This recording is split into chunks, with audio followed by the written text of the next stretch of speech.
മീൻകാരി പോണു, മീൻകാരി.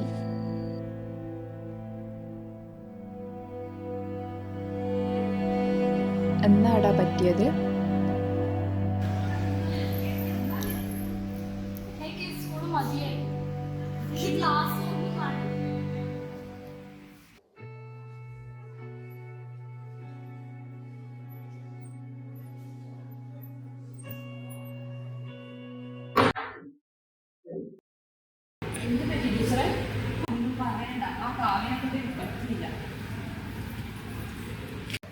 അതിനാ കുട്ടി കലാകായിക പ്രവർത്തനങ്ങൾക്കൊക്കെ മികച്ചതല്ലേ? എൻ്റെ ടീച്ചർ അതുകൊണ്ട് മാത്രമായോ ഈ വർഷം എനിക്ക് എൻ്റെ ക്ലാസ്സിൽ ഫുൾ പാസ് കിട്ടുമെന്ന് വിചാരിച്ചതാണ്. അവിടെ ഞാൻ അത് നടക്കാൻ തോന്നുന്നില്ല. ടീച്ചർക്ക് അറിയാവുന്ന അവരുടെ സാഹചര്യം അവർക്ക് പറഞ്ഞു കൊടുക്കാനൊന്നും ആരുമില്ല. ടീച്ചർ അറിയാനുള്ള സപ്പോർട്ട് ചെയ്യുന്നത്. അതിനൊക്കെ ഒരു പരിധിയില്ലേ ടീച്ചർ?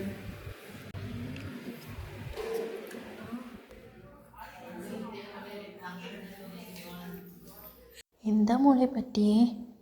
വന്ന മുതൽ ഒരേ ഇരിപ്പാണല്ലോ. അമ്മ എൻ്റെ സ്കൂളൊന്ന് മാറ്റുമോ? അതിനു മാത്രം എന്താ ഇപ്പോൾ സംഭവിച്ചേ?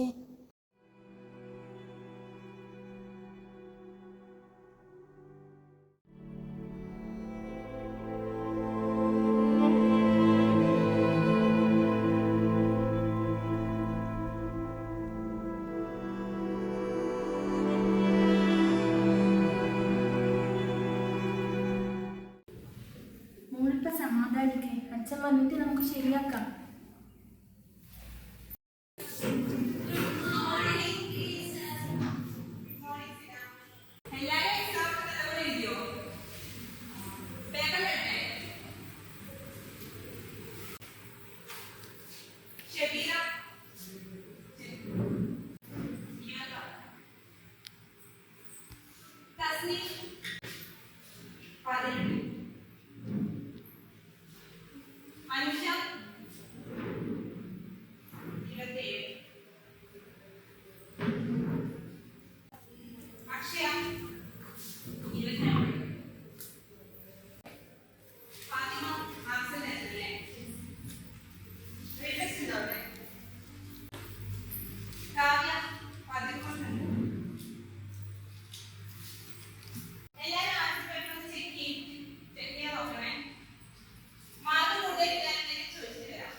നമുക്ക് സ്കൂളിൽ പോകണ്ട.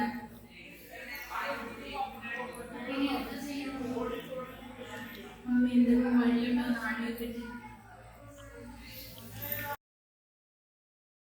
നാളെ 10 മണിക്കല്ലേ ക്ലയൻറ്റ് കോർട്ടിൽ എത്താമെന്ന് പറഞ്ഞത്? അപ്പോഴേക്കും ഞാൻ എത്തിക്കോളാം. ഓക്കെ. നല്ല തലവേദന. ബിന്ദുച്ചി, ഒരു ചായ കിട്ടുമോ? ബിന്ദുച്ചി, ബിന്ദുച്ചി.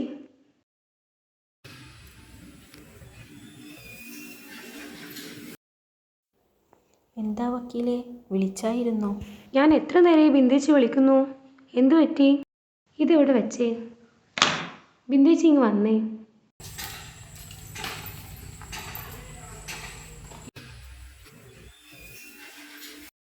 ഇനി പറ. വക്കീലിന് എൻ്റെ മോള് കാവ്യ അറിയില്ലേ? കുറച്ചു ദിവസമായി അവൾ ഭയങ്കര വിഷമത്തിലാണ്. ഇന്നലെയാണെങ്കിൽ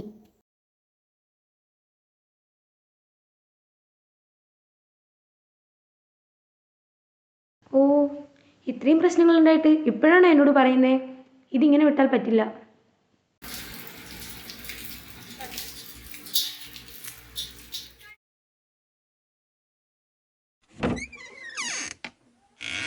വക്കീലേ,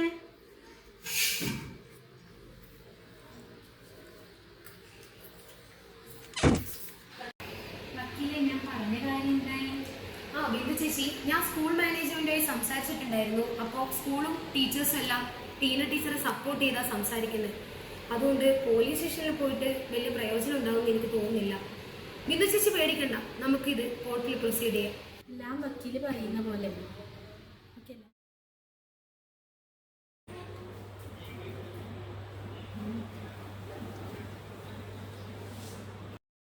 വാദിഭാഗവും പ്രതിഭാഗവും ഹാജരാക്കിയ തെളിവുകളും സാക്ഷിമൊഴികളും പരിശോധിച്ചതിൻ്റെയും അഭിഭാഷകരുടെ വാദമുഖങ്ങൾ പരിഗണിച്ചതിൻ്റെയും അടിസ്ഥാനത്തിൽ പ്രതി കുറ്റം ചെയ്തതായി കോടതിക്ക് ബോധ്യപ്പെട്ടിരിക്കുന്നു. വിദ്യാർത്ഥിയെ ശാരീരികമായി ശിക്ഷിച്ച അധ്യാപികയുടെ പ്രവൃത്തി നിയമവിരുദ്ധമാണ്. ഇന്ത്യൻ ശിക്ഷാ നിയമത്തിലെ സെക്ഷൻ 323 പ്രകാരം ഇത്തരം പ്രവൃത്തികൾക്ക് 1 വർഷം വരെ തടവോ പിഴയോ രണ്ടും കൂടിയോ ലഭിക്കാവുന്നതാണ്. ആയതിനാൽ ഇത്തരം പ്രവൃത്തികൾ ഇനി സമൂഹത്തിൽ ആവർത്തിക്കാതിരിക്കാൻ പ്രതിക്ക് 1 വർഷം തടവും 50,000 രൂപയും ഈടാക്കാൻ ഈ കോടതി ഉത്തരവിടുന്നു.